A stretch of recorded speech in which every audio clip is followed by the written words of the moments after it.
আপনারা দেখছেন CNW news TV. এইচএসসির অবশিষ্ট পরীক্ষা বাতিল করে আদেশ জারি, বলছি বিস্তারিত।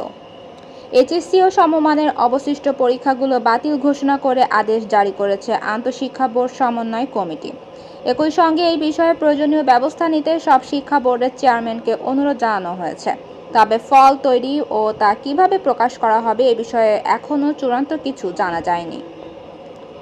মঙ্গলবার সন্ধ্যায় এই আদেশ জারি করা হয়। এতে সই করেছে আন্তঃশিক্ষা বোর্ড সমন্বয় কমিটির সভাপতি এবং ঢাকা মাধ্যমিক ও উচ্চ মাধ্যমিক শিক্ষা বোর্ডের চেয়ারম্যান অধ্যাপক তপন কুমার সরকার। এতে বলা হয়েছে, অনিবার্য কারণবশত এইচএসসি ও সমমান পরীক্ষা 2024-এর স্থগিত পরীক্ষাসমূহ বাতিল করা হলো। এ বিষয়ে প্রয়োজনীয় ব্যবস্থা গ্রহণের জন্য অনুরোধ করা হয়েছে। এ বিষয়ে জানতে চাইলে অধ্যাপক তপন কুমার সরকার বলেন, পরীক্ষা স্থগিত হয়েছে, এখন বাকি বিষয়গুলোর ফল কিভাবে তৈরি ও প্রকাশ করা হবে তা নিয়ে এখনও কোনো সিদ্ধান্ত হয়নি।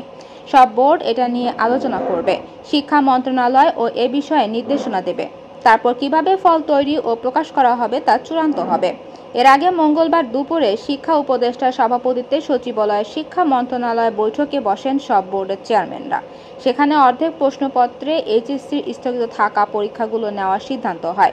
পুনরায় পরীক্ষা শুরুর তারিখ 11 সেপ্টেম্বর থেকে আরও 2 সপ্তাহ পেছানো হবে বলে জানানো হয়। তবে শিক্ষার্থীরা এই সিদ্ধান্ত মেনে নেননি। তারা বাকি পরীক্ষাগুলো বাতিল চান, কারণ তারা মনে করেন অনেক শিক্ষার্থী আহত হয়ে চিকিৎসা নিচ্ছেন এবং অনেকে নানাভাবে ক্ষতিগ্রস্ত হয়েছেন। অবশেষে শিক্ষার্থীদের দাবির মুখে বাকি বিষয়গুলো পরীক্ষা বাতিল করা হয়েছে।